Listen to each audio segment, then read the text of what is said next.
Et l'invité de la grande interview sur CNews et sur Europe 1 aujourd'hui, c'est Philippe Tabarot. Bonjour à vous. Bonjour Laurence Ministre Ferrari. des Transports, beaucoup de dossiers sur votre bureau. Évidemment, on va évoquer la flambée des prix du carburant, les manifestations en ce moment même sur le périphérique parisien. Ça va s'étendre à toute la France.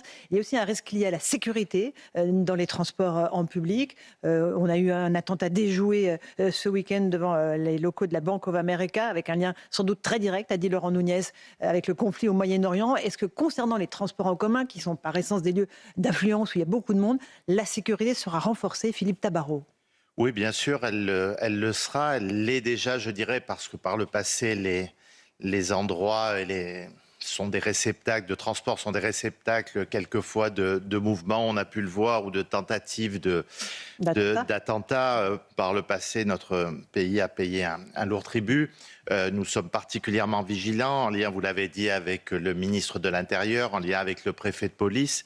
Et puis, nous avons un dispositif qui fait que, humain à la fois, avec la présence de policiers, mais d'agents de police ferroviaire et d'agents de police de sûreté, qui ont depuis hier des pouvoirs supplémentaires Donc pour pouvoir renforcé. renforcer. C'est le fruit d'une loi que j'ai portée comme sénateur et que j'ai pu faire ensuite voter comme ministre sur la sûreté dans les transports. Et ces agents qui sont compétents, qui sont formés, ne pouvaient pas être pleinement associés à certaines missions.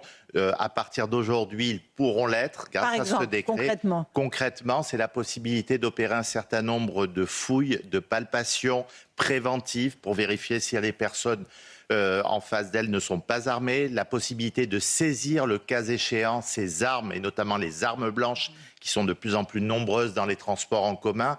C'est la possibilité d'intervenir sur un périmètre plus large que le simple périmètre de la gare ou de la station de métro, et de pouvoir intervenir sur le parvis. C'est la possibilité d'interdire en gare ou en station un certain nombre d'indésirables qui sont connus, qui ont opéré déjà par le passé des actes délictueux. C'est tout cet arsenal supplémentaire qui vient également avec des armes non létales, comme la possibilité d'utiliser les tasers, qui va être effective dans quelques jours, en plus des armes létales qu'ils possèdent déjà. Ce sera un complément indispensable pour nos forces de police qui œuvrent déjà à la sécurité sur tout le territoire et dans les transports, bien entendu. Le taser n'est pas encore, c'est dans les prochains jours, autorisé, c'est ça? Oui, c'est effectif, mais les régions sont en train d'équiper les agents qui le souhaitent, et cela va également permettre d'intervenir sur certaines situations bien précises où l'utilisation d'une arme létale n'est pas adaptée, et les tasers le seront beaucoup plus. Est-ce que, Philippe Tabarot, il y a des menaces qui concernent justement les transports en commun? Est-ce que, à votre connaissance, il y a eu des menaces proférées contre ces lieux? Écoutez, on en parle en permanence avec le ministre de l'Intérieur. Il y a des lieux qui sont très surveillés. Vous l'avez vu à travers la tentative d'attentat devant la Bank of America. Il y a des endroits qui sont surveillés, notamment quand il y a des intérêts américains, quand il y a des intérêts israéliens. Et bien sûr que les transports, je l'ai dit tout à l'heure, par le passé, ont été des cibles. Nous sommes particulièrement vigilants. Le train, Le tout métro, a le été train, attaqué. mais je veux rassurer nos concitoyens. Nous sommes à un niveau de vigilance qui n'a jamais été aussi important dans le pays, et la compétence de nos forces de police va pouvoir permettre, je l'espère, de déjouer toutes les tentatives potentielles, en tout cas. Donc pas de naïveté, on sait que la République islamique d'Iran n'a jamais hésité à attaquer la France, on le sait, donc Bien on se sûr, prémunit contre ces tout attaques. à fait. Parlons maintenant des carburants, évidemment, parce que cela évidemment provoque beaucoup de réactions de mécontentement. En ce moment même, je vous le disais, il y a des mouvements d'opération escargot sur le périphérique parisien. Il y a des camionneurs, des routiers, des autocars qui convergent pour dire c'est du racket fiscal, ce à quoi nous sommes confrontés, les hausses de prix des carburants. Vous avez proposé un système d'aide sur certains secteurs très ciblés, agriculture, pêche et transport, pour un seul mois. C'est une aide exceptionnelle, équivalente à 20 centimes d'euros par litre pour les TPE-PME du transport routier. Ils disent ce n'est pas suffisant. Nous allons mourir. Écoutez, moi je leur dis qu'on va tout faire pour qu'ils ne meurent pas, parce qu'on a besoin d'eux, parce que le transport de marchandises ou de voyageurs dans notre pays, c'est 90% du transport, parce que ce sont des petites, majoritairement entreprises, des moyennes entreprises qui font et qui nourrissent les Français, je dirais, et à travers ces entreprises, on a besoin qu'elles vivent. il y a des responsabilités à prendre, que ce soit l'État, et vous l'avez dit, à travers un certain nombre de mesures. Nous devons associer également, ils doivent prendre leur part, les donneurs d'ordre, les chargeurs en amont, pour que ce ne soit pas uniquement les transporteurs qui soient obligés d'en subir les conséquences au bout de la chaîne de cette hausse du carburant. Le carburant, ça représente environ 25% de leur budget. Quand il y a une hausse aussi importante Gigantesque. que nous la connaissons pour les raisons que vous avez évoquées, il est normal que ces entreprises se trouvent en difficulté. Nous essayons de les aider avec deux types d'aides. D'abord des aides indirectes, mais qui paraissent indispensables sur les questions de trésorerie, notamment avec la possibilité de faire des prêts plus facilement, la question de repousser certaines échéances, que ce soit des échéances fiscales, que ce soit des échéances en matière de cotisation sociale. C'est juste reculer pour mieux sauter, monsieur le ministre. Et puis des aides directes sur les entreprises qui sont les plus en difficulté. Nous ne souhaitons pas que ces entreprises meurent. C'est la raison pour laquelle ces entreprises sont pour ceux qui sont le plus en difficulté. Vous l'avez dit, une somme d'environ 50 millions est prévue pour le seul mois d'avril. Nous verrons ensuite comment la situation va évoluer.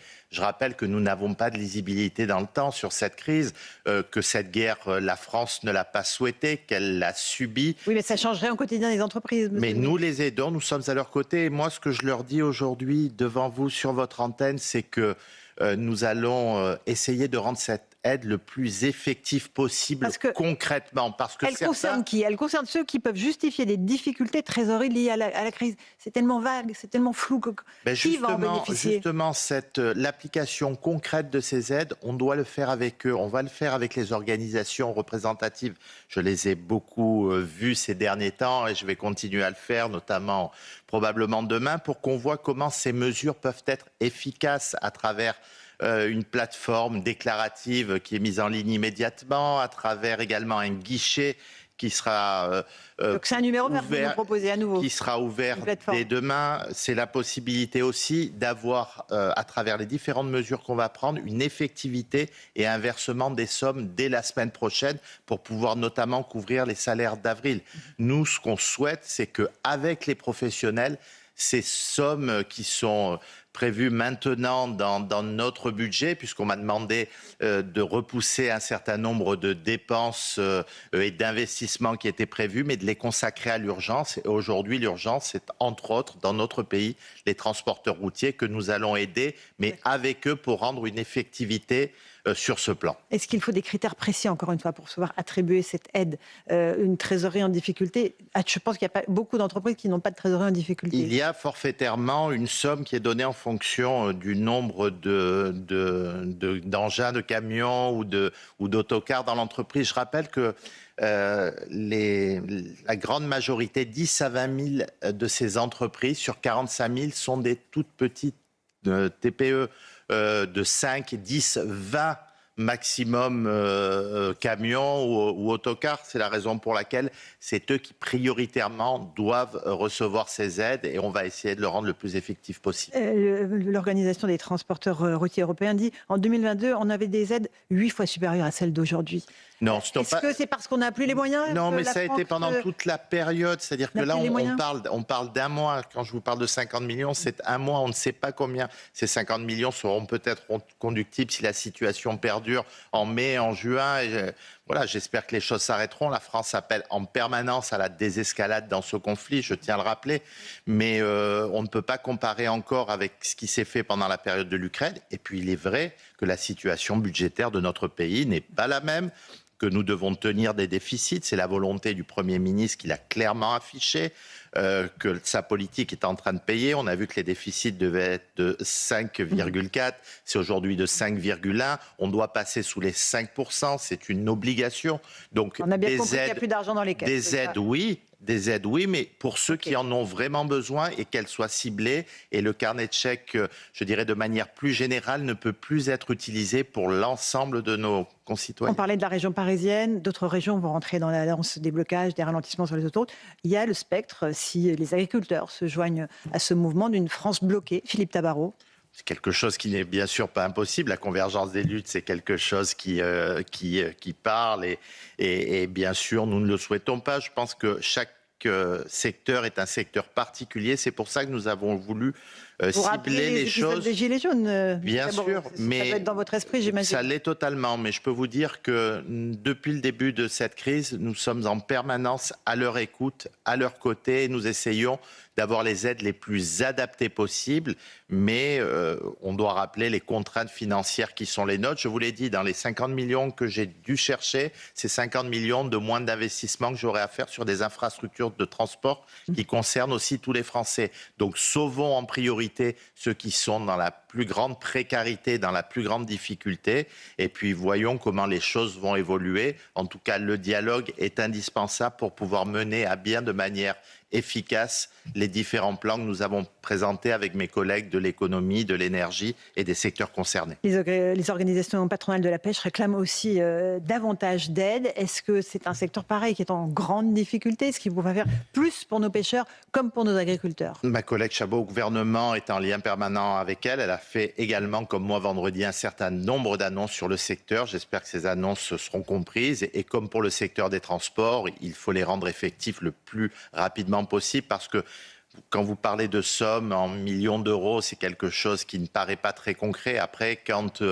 elles sont mises en place et que les personnes en difficulté sont en mesure de les percevoir, voilà, la tension redescend, je dirais, et surtout, plus que la tension, c'est de pouvoir faire face à des échéances qui arrivent Et pas mettre la clé régulièrement. sous la porte, tout simplement. Exactement, c'est vraiment l'objectif de ces aides ciblées et d'être en lien en permanence avec les administrations, qu'elles soient fiscales, au niveau des cotisations sociales, je l'ai dit. Mon collègue Jean-Pierre Farandou est très attentif à toutes ces questions, ainsi que mon collègue Lescure, et en réponse en permanence à nos demandes pour sauver ces entreprises ou ces marins-pêcheurs en l'occurrence. Au stade où on en est, Philippe Lapeyroux, il n'y aura toujours pas d'aide directe à la pompe, il n'y a toujours pas d'aide directe pour les automobilistes et pour ceux qui ont les aides besoin directes d'aller... à la pompe, elles le sont sur les entreprises de transport. Non, les aides directes sur les automobilistes, non, c'est pas le cas. C'est pas le cas aujourd'hui. C'est voilà, quelque chose. On a des voisins européens qui prennent des mesures pour baisser la facture des automobilistes. L'Italie qui réduit le prix des carburants. Pour une vingtaine de jours. D'ailleurs, il ne reste plus qu'une dizaine de jours dans des contextes politiques particuliers.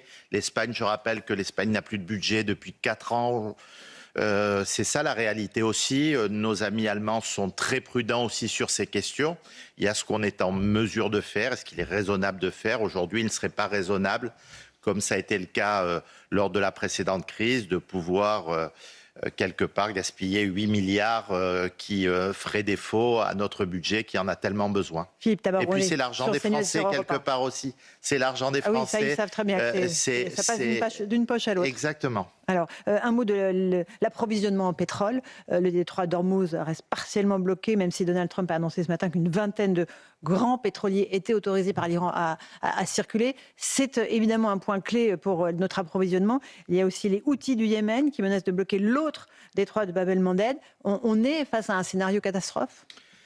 On est mobilisé pour, dans le cadre, la France le répète suffisamment souvent, de défense de ses intérêts dans la zone. Et notamment, il y a une cinquantaine de navires à intérêt français, et dont certains ont le pavillon français avec des équipages français qui, pour la plupart d'entre eux, ont été relayés. Les quelques-uns qui restent, une vingtaine de marins, sont volontaires encore. Ils sont en sécurité? Leur sécurité sont en sécurité. Je suis en lien pratiquement quotidien avec les armateurs. Nous avons de leurs nouvelles.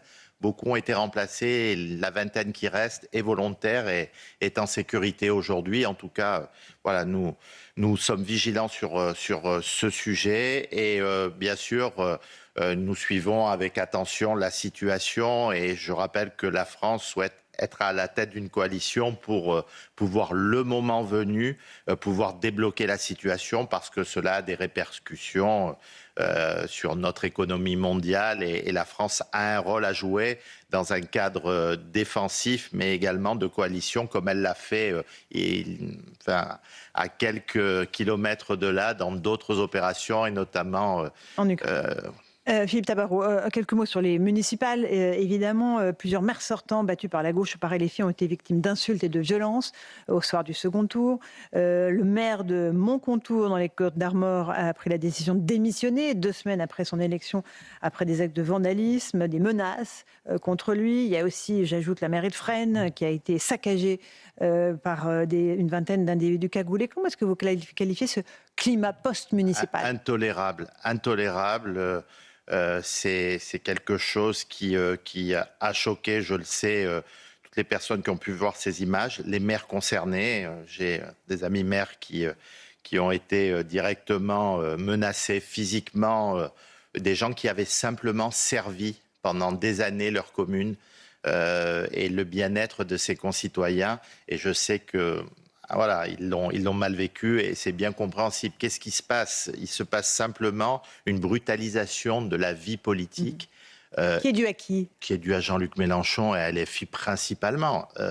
Je dirais que c'est la brutalisation qui a été importée à l'Assemblée nationale, que l'on constate tous les mardis et tous les mercredis aux questions au gouvernement, par exemple, et que maintenant, ils souhaitent importer dans différentes mairies. Et c'est ce qui se passe. Alors, il faut... C'est la méthode des maires LFI, donc?